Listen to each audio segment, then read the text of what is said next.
All right, everyone, welcome back to the Kyle and Sloan Show.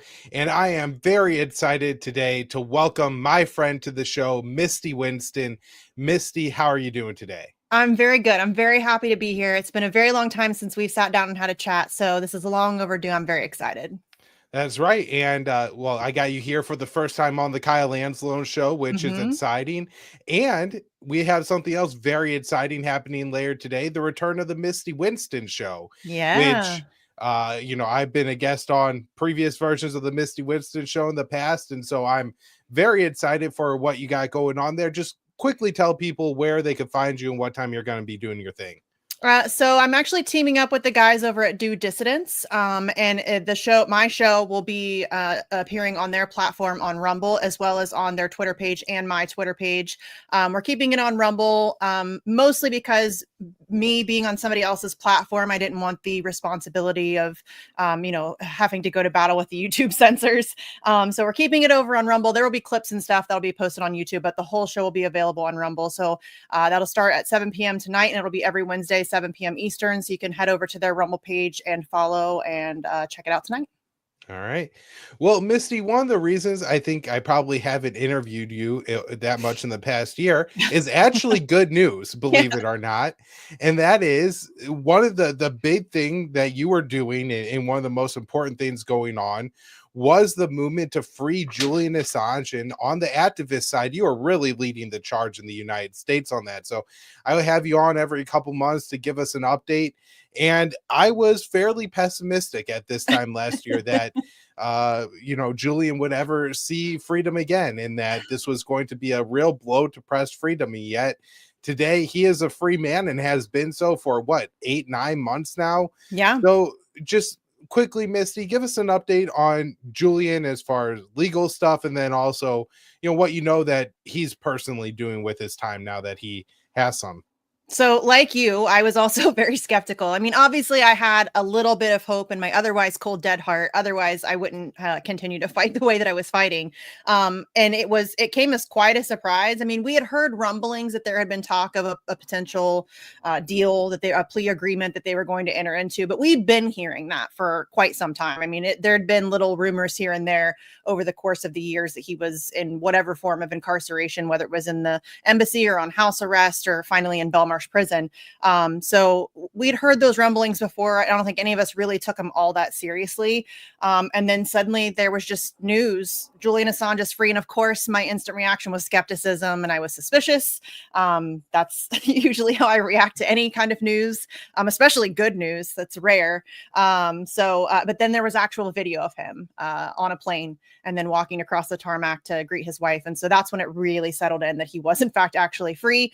And since then, he hasn't really done much, which I don't blame him. He was in solitary confinement essentially for 5 years, a victim of torture. He's a lot to recover from.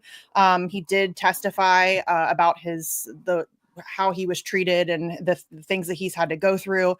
And he did actually go to the Pope's funeral or whatever. The Pope was actually a fairly vocal advocate for his release. So he went to pay his respects there. That's really the only thing public that he's done. I imagine he's just spending an awful lot of time with his family at this point. Right. And it's a good thing that he can travel internationally, I guess. Yeah. I was worried that he would essentially be, isolated to Australia or wherever he ended up and would be afraid or unable to go anywhere. So this is really fantastic what's happened here. Now, before we get into the bad news, Misty, I want to remind all of our viewers to share the show. If you're watching on that, so we have quite a few people listening to us live there. Give us a repost, help us get us out there. And of course, if you're on YouTube, make sure you subscribe to the channel. If you got any questions, any comments, go ahead and leave them. I see our friend Kyle Matovic in the chat. Kyle! Giving us a shout out. So I appreciate that, Kyle. And Misty, I got a clip for us of Donald Trump talking about Pete Hegseth on 60 Minutes. Defense Secretary Pete Hegseth obviously also on that unsecure text chain. He was sharing sensitive information. Are you looking for a new Secretary of Defense? Mr. No, President? Not even a little bit. No. Pete's going to be great. His job is safe right now? We're doing a fantastic job against the Houthis who like blowing ships up and watching them sink in the ocean. We're hitting them very hard. No, he's doing a very good job. His job is safe right now? Totally safe. So Donald Trump says Pete Hegseth's job is totally safe, and yet this man shared battle plans in two unclassified signal chats, as it turned out. One, at least, maybe you say, well, he's talking with the other Trump staffers, but one, his wife is even in the chat. And so, Misty, as somebody who's advocated so hard for free speech, for the release of Julian Assange, and for whistleblowers who have bravely come forward and exposed the dirty deeds in Washington, many of whom have spent years in prison. What do you think about Trump just giving Hegseth a complete pass on this? Well, it's not just Hegseth either. I mean, we got Mike Waltz, who's also now been caught in secret conversations with Israeli intelligence on unsecured Israeli run signal-like apps. I'm going to be talking about that later on my show. So this administration is an absolute disaster. Hegseth is in over his head. It couldn't be more clear that he has no business being in the position that he's in. And the fact that Trump is standing by both of them. Now, he did, in fact, remove Waltz from his position and just gave him, but instead of being charged for treason, which is essentially what that is, if you're conversing with a foreign government's intelligence agencies and sharing classified and secret information with them, that's treason. And instead of getting fired, he failed upward and just got moved to a different position. So yeah, it's not surprising. It is surprising to me how willing Trump supporters are to make excuses and justifications and the mental gymnastics they're willing to perform. But here we are. This is the clown show we live in. Yeah, absolutely. The Trump administration has so far been a huge disappointment and an embarrassment on top of it. Hegseth being one of the worst. Now, something very interesting there, Misty, is Trump tries to steer the conversation away from the signal chat because that's embarrassing for Hegseth. And to Yemen, where this is supposed to be what Trump is touting that he is doing well. I know I didn't plan to talk to you about Yemen on today's show, but just before we went live, Trump made some interesting comments on Yemen, Ansar Allah, and the Houthis. So, Chris, let's play this clip of Trump. But so we take their word for it. It was, we hit them very hard. They had a great capacity to withstand punishment. They took tremendous punishment. And, you could say there's a lot of bravery there. That it was amazing what they took. But we honor their commitment and their word. They gave us their word that they wouldn't be shooting ships anymore, and we honor that. So this seems really amazing to me. And I guess if it wasn't for watching Afghanistan and the Taliban ejecting the American empire from Afghanistan just 3 years ago, it would seem completely unbelievable that a seeming ragtag group of mountain people isolated in one of the poorest countries in the Middle East could not only stand up to the American empire, but the most belligerent and loudmouth leader the empire has ever had, somebody who is willing to bomb the country 1,000 times over 6 weeks. And yet it now seems, Misty, that basically the Houthis got what they asked for, which was, we don't want to be at war with the Americans. We have an issue with the Israelis. And so what do you make of what seems like Trump throwing in the towel and waving the white flag to Ansar Allah? I mean, it's a little wild. It's not surprising if you've been paying attention. I mean, listen, Yemen has been very clear about their ability to stand up for themselves and for others. And they've been doing that. They've been one of the very few countries who's had any willingness to stand up for the people of Palestine, which has been amazing to witness. But it is kind of wild that Trump is so easily walking back, I guess. It makes me suspicious that there's something else that's at foot here. But yeah, I'm glad that you brought up the fact that, he tries to steer the conversation away from the signal chat, because what I think is interesting is that in that signal chat, they're literally discussing war crimes, and nobody's talking about that. They're all talking about, the signal chat and the journalist who was allowed into it and the wife that was allowed into it and all that other stuff, which obviously we should be discussing. But I think we should probably also discuss the war crimes, the actual war crimes that were being discussed and cheered on in that signal chat by the vice president, Tulsi Gabbard, and others. So yes, I think that it's a very interesting thing, the way that this is all being handled. And it's going to be interesting to see how this plays out over the course of the next few weeks and months.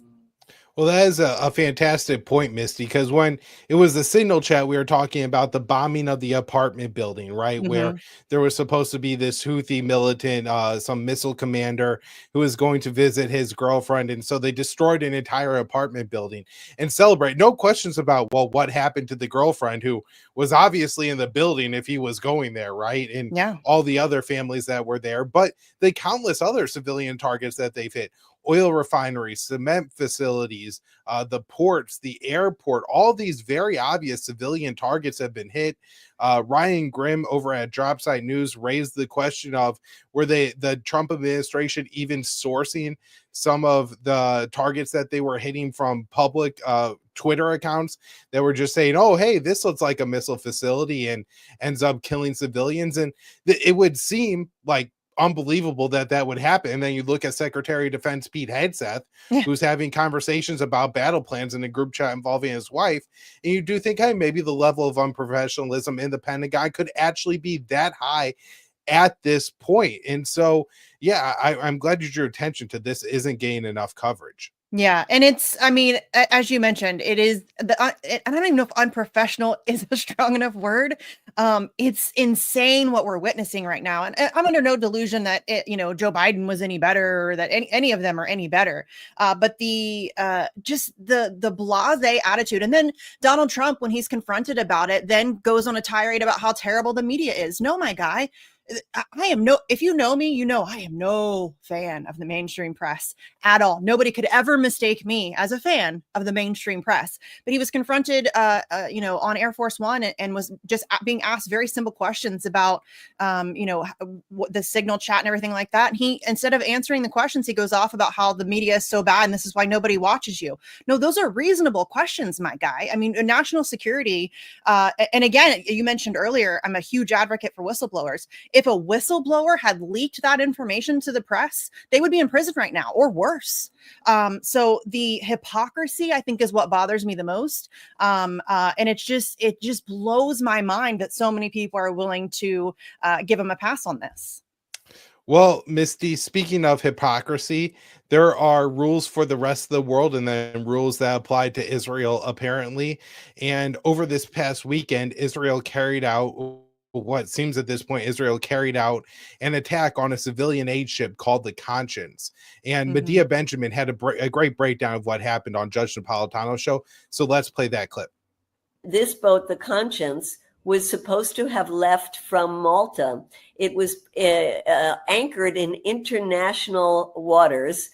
There were 12 crew members and 6 passengers on board, and there were dozens more passengers, including my partner, Tig Barry, who were scheduled to get on that ship. They had smaller boats to take them out there, but the night before is when they were attacked.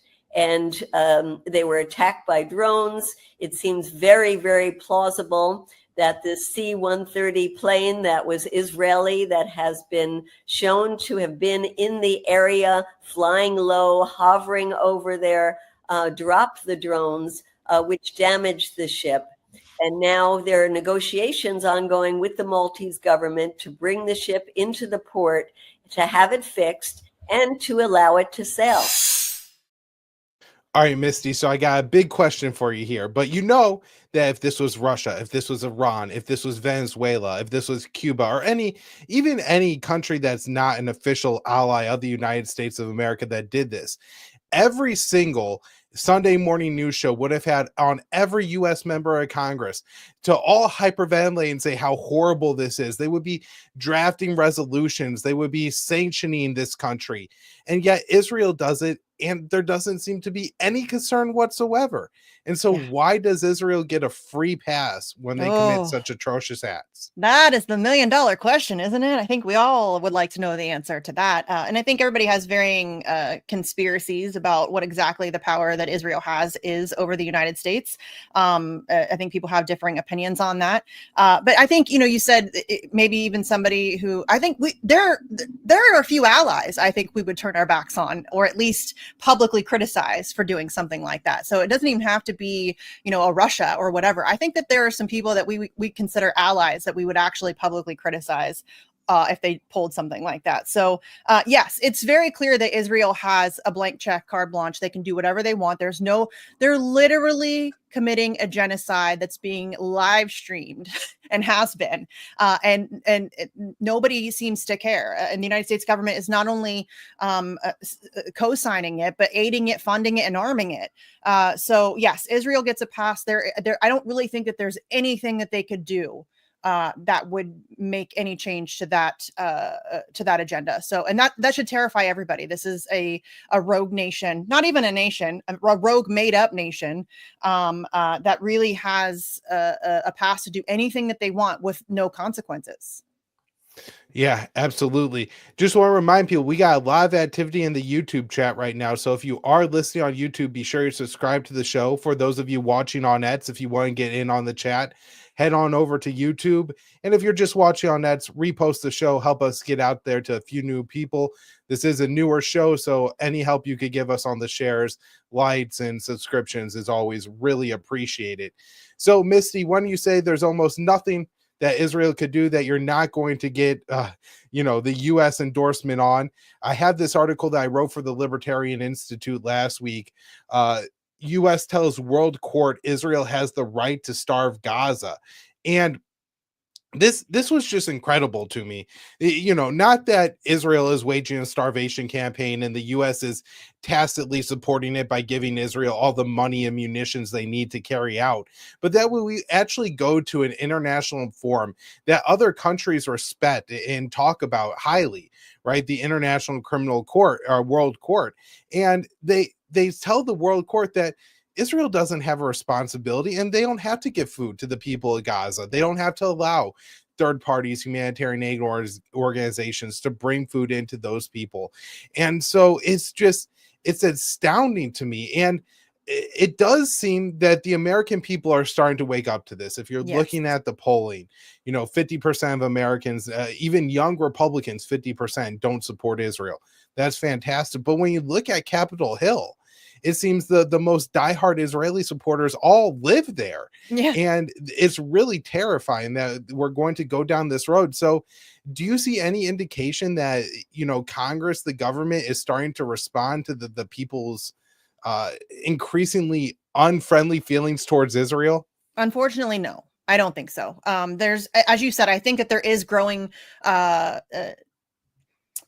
distrust, disdain, dislike for Israel that we can all see growing. And I think that, and if you would have said that, before October 7th, before this whole situation kicked off, I would have been very skeptical of it because Israel has had quite the stranglehold on the narrative prior to this. And I think that that's really, and I've talked about this before, I think social media has really changed the game and has really kind of prevented Israel of having that stranglehold over the narrative. Previously, I mean, they and people will come for me saying I'm anti-Semitic for saying this, but Israel has a real big hold over US media.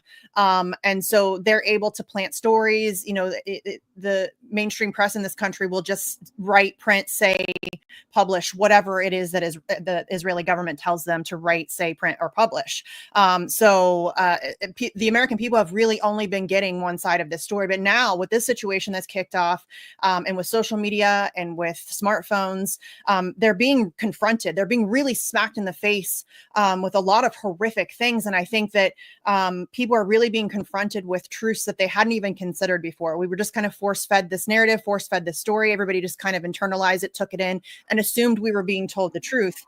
And now people are really starting to question that. And I think once you implant that skepticism on any one single issue, and I think a big one at the beginning was the 40 beheaded babies story. Once that was disproved and that was shown to be just pure propaganda and a lie to justify the genocide, I think a lot of people were suddenly asking questions that they probably wouldn't have asked before.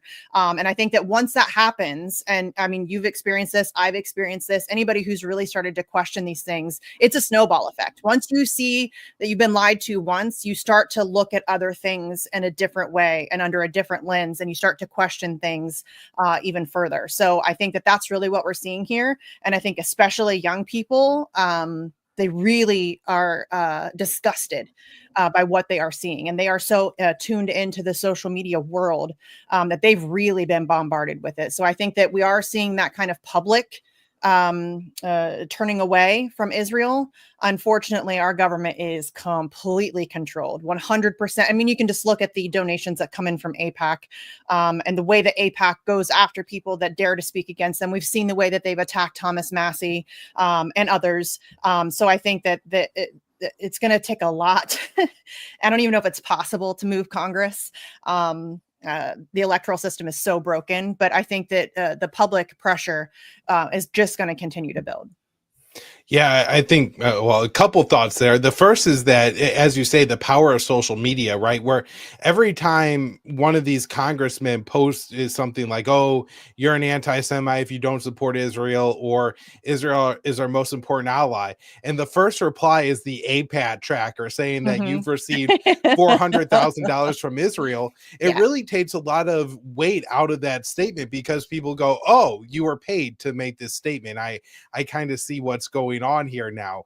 And so that's one reason why I think the social media is so important. Another is the Palestinians and in Gaza that have done a really good job of publicizing their own destruction. And I remember it was in 2012. I first saw some of the content that the Palestinians were putting out and images of the Palestinian rockets. And despite what you heard on the news, especially at the time, these weren't massive bombs being dropped all over Israel. These were essentially like hobby store rockets that the Palestinians were firing out of Gaza into Israel. And Israel was responding with 500,000, 2,000 pound bombs.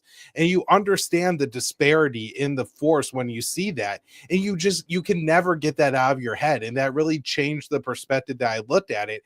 I think for so many people in my generation, even Republicans, they're starting to see this. Also, I think in some sense, the war in Ukraine has given permission to people to really be opposed to foreign aid. And since the next biggest recipient is Israel, especially on the Republican side, there's just more and more people moving in that direction.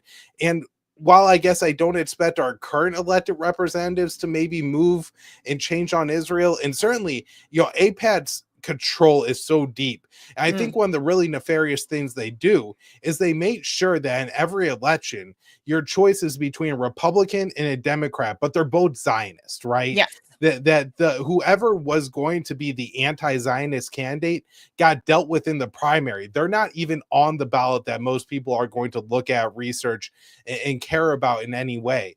And so it really concerns me that we're going to be on this path of just supporting Israel for a long time to come because of how much support Israel has on Capitol Hill.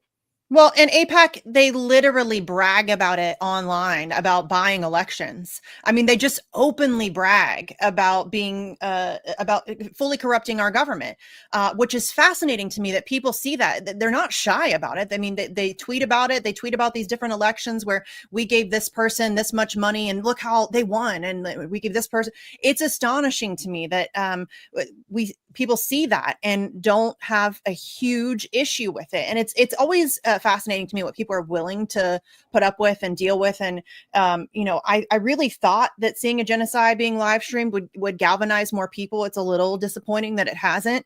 But I think we are getting there. But I mean, when you have AIPAC out there bragging about buying elections and you have an entire government completely controlled by a foreign entity, that really should cause people it's all of them. I mean, there's very few people who don't take any AIPAC money. And even if you don't take direct AIPAC money, there's a very good chance you're taking backdoor AIPAC money. And so I think that's what's so frustrating is that there's really no way for you, as you mentioned, there's no way to vote AIPAC out of office because they will just come in, spend a ton of money in the primary. And if you are against AIPAC, if you're against Israel, if you're anti-Zionist, they'll find a way to deal with you and nobody will ever hear of you again. And if they have to, they'll ruin your life. And that's really what we're dealing with. Yeah. And when you say they post about and brag about publicly, I'll never forget about the morning I woke up, saw on my Twitter feed the AIPAC handle, and they're bragging about helping Danny Davis, who's the representative, I think for Illinois 7, it's the South Side of Chicago Congressional District, and how they helped him win in a campaign against Keena Collins, who was this girl I was in college with from Heritage 101. I remember her, and they're smearing her as an anti-Semite. And I know this girl. girl. She's a nice girl. She's not Yeah. an anti-Semite. She doesn't hate Israel. She probably has some sympathy for the Palestinians, but that's about it. And Yeah. yet they dumped like $500,000 in a campaign against her to make sure that she wasn't the Democrat on the ballot in that election. That's And what so they is That's what they, it's and I just think that another thing that they've done, they've really overplayed their hand on the anti-Semite thing. They keep trying to use that, and they keep trying to use Judaism as a shield to commit these atrocities, and people don't buy it anymore. It used to be that people would be terrified to criticize Israel. They didn't want to be seen as anti-Semitic. They didn't want to be seen as hating Jewish people. And now people see through that nonsense. That has always been a complete, that's smoke and mirrors. It has nothing to do with anti-Semitism. And in fact, Palestinians are Semites. So that's a completely nonsensical argument. And it's really just used as a shield for Israel. And it's gross that they use Judaism in that way. But yeah, I think that they've overplayed that hand, though. People are really starting to see through that facade. And they recognize that being against the genocide doesn't mean you hate Jewish people. all right, Misty, I have one more clip to play for you here, and this seems to be the Trump administration's other point to absolve Israel of all crimes.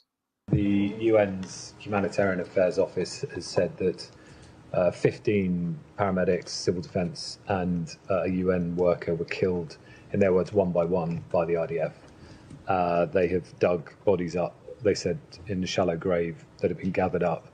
And also vehicles in the sand. Have you got any assessment of what might have happened, and given the potential use of American weapons, is there any assessment of whether or not this complied with international law? Well, I can tell you that for too long, Hamas has abused civilian infrastructure, cynically using it to shield themselves. Hamas's actions have caused humanitarians to be caught in the crossfire. The use of civilians or civilian objects to shield or impede military operations is itself a violation of international humanitarian law.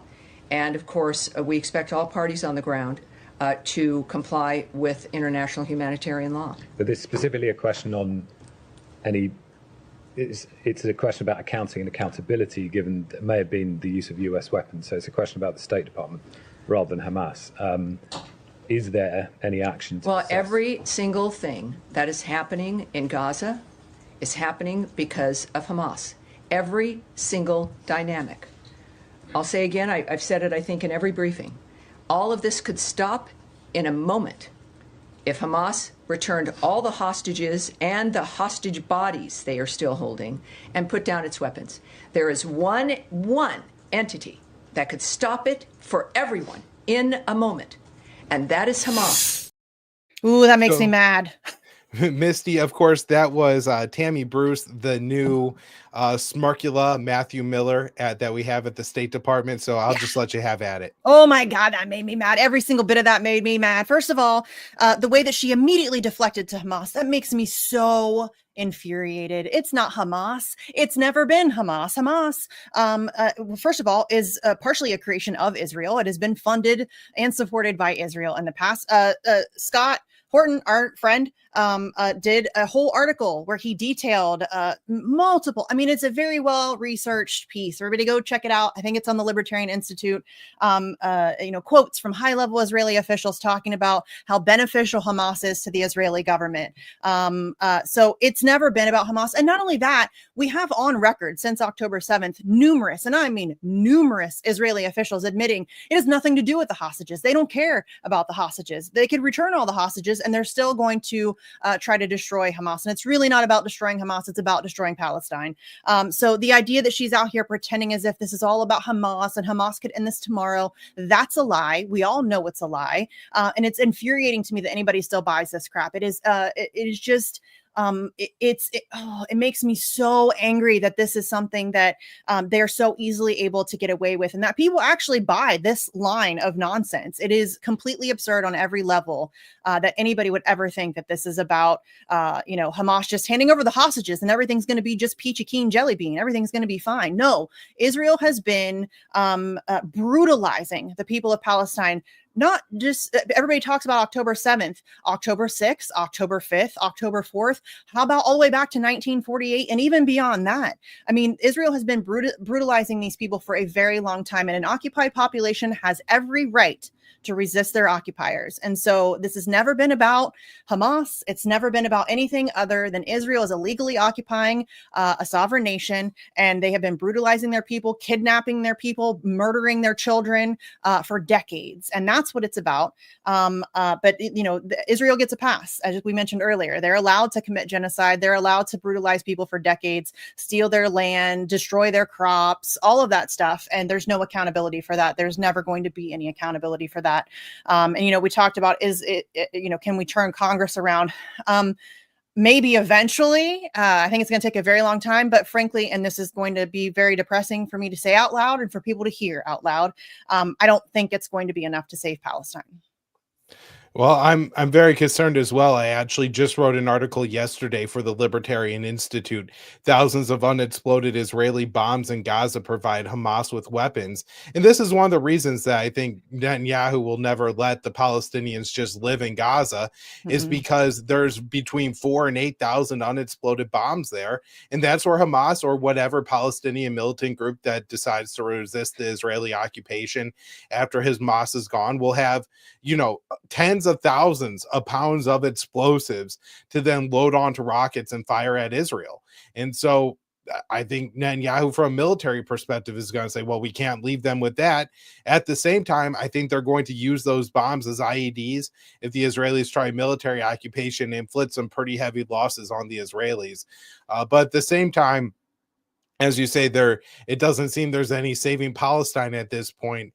And the history of 2023, 2024, and probably to the end of this decade, Misty, one of the real things that is going to be discussed forever is the Israeli genocide of the Palestinian people, and of course the American support for that made it all possible.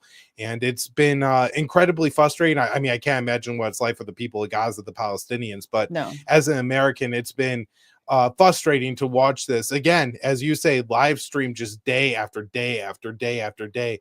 We see this killing and all with American bombs. It would stop without the American support. And so I'm really appreciative for voices like yours, who, even if you haven't had the Misty Winston show, you've certainly been very active on Twitter trying to break down the narrative and really help people to see that, like, we don't have to keep supporting Israel. So Misty, any final thoughts? No, thanks for having me on it. I think that you're absolutely right. I think, she said the only thing that could stop is Hamas returning the hostages. And really, the one thing that would stop it is the United States ceasing aid for Israel, period. End of story. One phone call and ending aid, ending the funneling of military weapons into Israel. And it would be over within a week or two. They would run out of weapons. Israel can't exist without the United States. And so that is what would end it. It has nothing to do with Hamas. And if Hamas ceases to exist, do you really think that another group of Palestinians isn't going to rise up to resist their occupiers? Of course they will. I mean, there's no group of people on planet Earth who would submit to being treated the way that the people of Palestine have and not fight back, period, end of story. So thank you for covering it in the way that you do, for having me and others on to speak honestly and openly about it, and for giving the other perspectives on it, and kind of chopping into that nonsense narrative that Israel puts out. All right, everybody. Thank you so much for listening to the show. Be sure you share, subscribe this episode of the Kyle Ann Sloan Show. Check out the YouTube page, recommend future guests, and check out the Misty Winston Show later today. Your big return. You said you'll be on the Do Dissidents Rumble channel, live on your Twitter account, the Do Dissidents account. And what time is that again? 7 p.m. Eastern. All right. So everybody check that out. I'm sure Misty is going to have a bunch of great things to say, great things about awful things, just like she did on the show here today. And Misty, hopefully I will talk to you again soon. Thanks, Kyle. I appreciate it.